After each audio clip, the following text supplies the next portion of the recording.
Hi, my name is Rachel Rudolph. I'm the Extension Vegetable Specialist at the University of Kentucky. And today we're going to talk about selecting cover crops for your production system. I'd first like to go over what cover crops are and make sure we're all on the same page as to our understanding of that, and then go over some potential benefits of cover crops, which may help people decide why they would need a cover crop or why they would want a cover crop on their farm, or start using cover crops on their farm. And then we'll talk about how to select cover crops for your particular production system. And certainly most of my examples, or all of my examples, will be with vegetable production, given those are my job responsibilities, but most of this information could be applicable to other growers with other production systems. And then I'll give some examples of cover crops in vegetable production, and some example scenarios of what's possible and what we've tried and what other people could try. So cover crops are planted for the benefit of the soil or the environment, not for harvest, not for monetary gain, immediate monetary gain. They're also called a living ground cover, or sometimes called a green manure. They're not to be confused with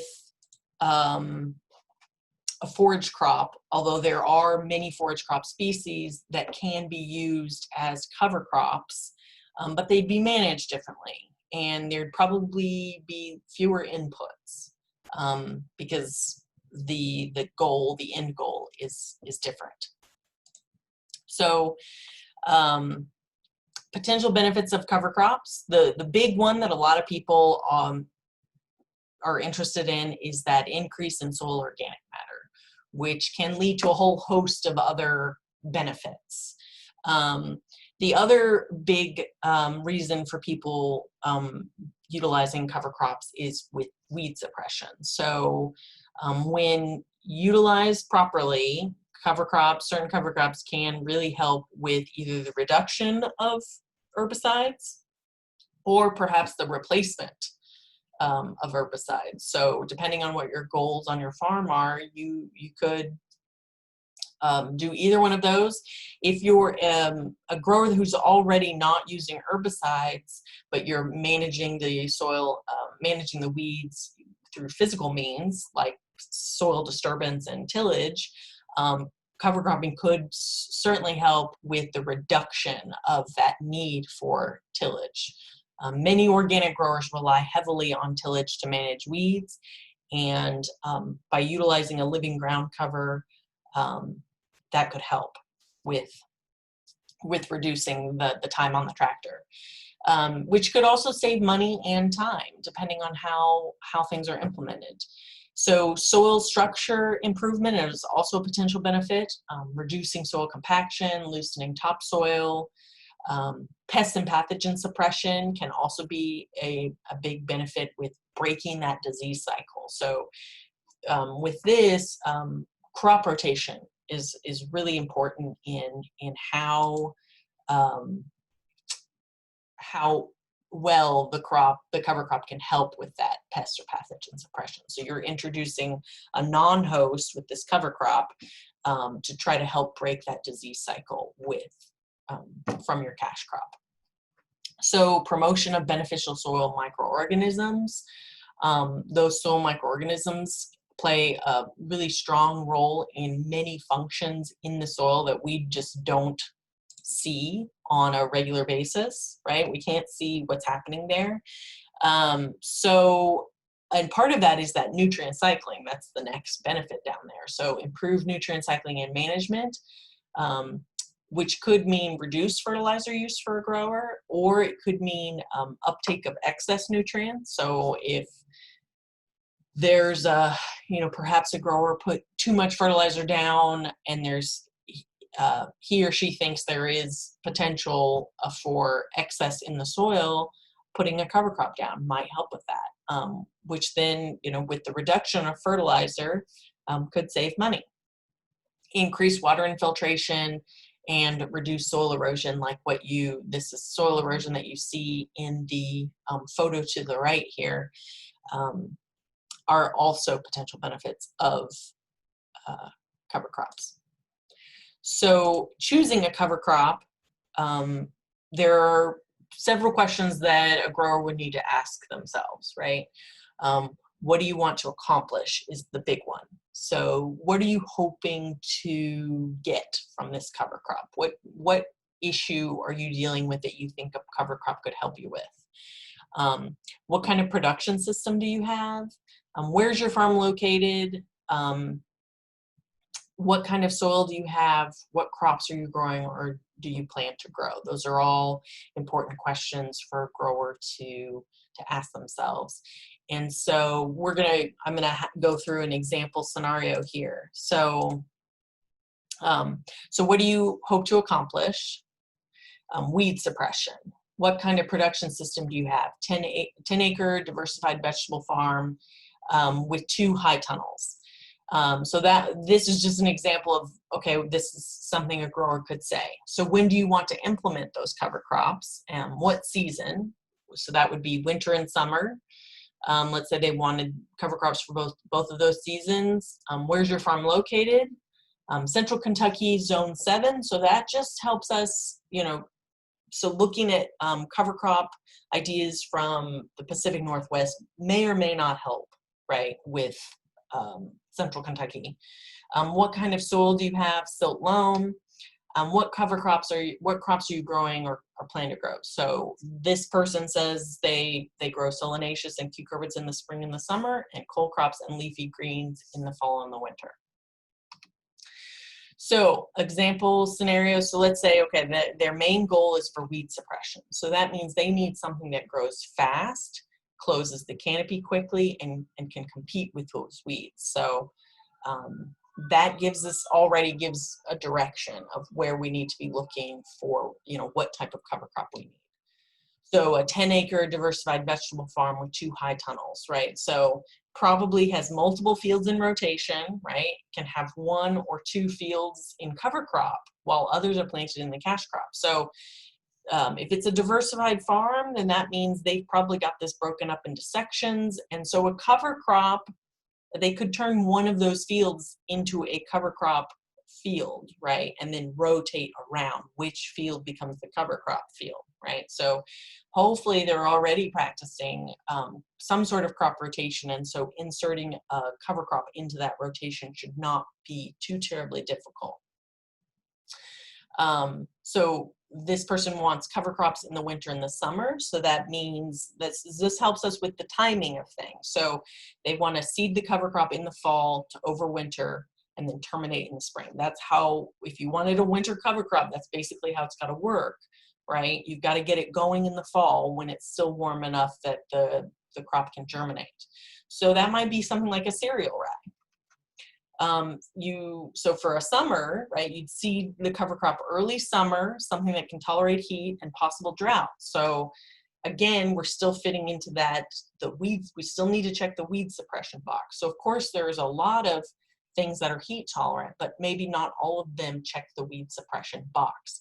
So that would be teff or millet. Central Kentucky Zone 7, so just keeping in mind we've got very warm summers, hot humid summers, and we can get really cold winters, possible snow, right? The silt loam soil, that's pretty well draining, so that just, and then you'd want to ask, okay, do I have a soil compaction issue? Is that something I've been worried about, right? Solanaceous crops and cucurbits in the spring and the summer, and cole crops and leafy greens in the fall. So there are cover crops in the cole crop family. So you just need to keep that in mind when thinking about rotating fields. You wouldn't want a mustard preceding or following a mustard, right? Or a cole crop. So just keep that in mind. So here are some other examples. So intercropping teff with a cash crop. So here's an example of what we've done previously in a high tunnel for those of you who are looking at cover crops in a high tunnel. Teff does very well out in the field as well. I particularly like it as a living walkway ground cover, so something that's grown adjacent to a cash crop. I think it does really well like that. Certainly can be used in other ways, but It does need to be mowed periodically. It does need some water, some irrigation initially to get going. And the better stand, we've realized better stand with a higher seeding rate. So we see thicker, better weed suppression with a higher seeding rate, so about 30 to 40 pounds per acre. So an example of a standalone cover crop in place of a cash crop. So the first example was something that could be kind of adjacent, growing alongside the cover crop or the cash crop. This would be an example of a summer standalone crop. Buckwheat is a really good go-to. It performs well here in Kentucky. It does need to be monitored because it can go to seed, kind of you turn your back and it's flowering. But as you can see, it's great for pollinators. It's got nice big flowers. Pollinators really like it. It's fairly low maintenance. Broadcast seeding rate would be about 25 pounds per acre. So an example of a fall or winter standalone cover crop would be a cereal rye. Again, you want to watch that it doesn't go to seed, right? As it warms up in the spring, you just need to keep your eye on it. Depending on the planting date, you may need to mow it. And again, that's depending on what your goals are here. So it will summer kill, does not like particular really warm weather, but it will last for a while. It's a good nutrient scavenger. So excess nutrients in the soil, cereal rye, a good option. It does well on a lot of different soils and perhaps soils that are less than optimal, right? It's a pretty hardy plant overall.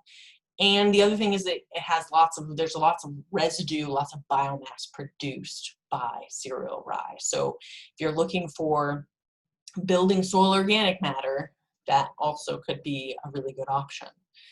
Broadcast seeding rates typically about 100 pounds per acre. So things to keep in mind. Certain cover crops can be hosts for pathogens and pests. So I did say that pathogen and pest suppression is a really good potential benefit of cover crops, but that's when you take into consideration, potential issues as well, and you plan for those potential issues. So, for example, root knot nematodes have a very wide host range. Certainly, some cover crops species are hosts for root knot nematodes. So if you have that issue, if you know you have a root knot problem, then planting, for example, a mustard cover crop may not be your best option. So not all of them are hosts, but many of them are. And so it's just something to keep in mind. Just because a cover crop worked for your neighbor or your friend, 2 counties over, does not mean it's going to work for you. So talk to them about what their goals were. What were they? Were they also looking for weed suppression, for example, if you were looking for weed suppression? What kind of soil they have? What are their expectations? What is their, do they irrigate it? What's the timing of how they do things? Make sure you ask them questions about how they've utilized their cover crop before you assume it's going to work for you, right? And just because a cover crop does not work perfectly the first time does not mean it won't work ever. So there is some trial and error here. So consider adjusting your planting date. Maybe you planted the cereal rye too late in the fall, right? And it just didn't get enough growth on before winter came, right? Maybe that was a problem. Certainly timing, we all know timing is one of the biggest challenges in farming, right? Is finding the time and working that, making things happen along with also adjusting to changing weather, right? So, and the other demands of farming. So consider adjusting planting date, or perhaps your planting method. Maybe you broadcast seeded. Well, maybe this particular seed does better when you use a drill, right? Seeding rate, that happened also with teff. We had to increase the seeding rate before we got it exactly how we wanted it. Maybe you timed it poorly with a rain event, or maybe you need to add irrigation, for example, in a high tunnel. If you didn't have irrigation, if you didn't want to bother with that, and you're not having good luck with cover crops, maybe consider adding some form of irrigation to get your cover crops going. So almost all of them need a certain amount of soil moisture to germinate and emerge. And once they get going, then you can back off the irrigation typically. And then no single cover crop will meet all possible needs and objectives for your production system. So you're going to need, this cover crop for this scenario, this cover crop for this scenario, this cover crop for this scenario. And maybe you can mix and match, and maybe you can do, a combination of a few cover crops at certain times to try to check multiple boxes at the same time. But just keep in mind, not everything is interchangeable. So another great, I'll leave you with some resources that are really helpful. This Midwest Cover Crops Field Guide is just a small little book that goes through many cover crops and kind of helps people see what these cover crops can be used as, the timing kind of, and although we're not Midwest, certainly, Central Kentucky, Northern Kentucky kind of does fit into that a little bit. And so a lot of this information is useful. Managing Cover Crops Properly or Profitably is a book from SARE. It's very useful.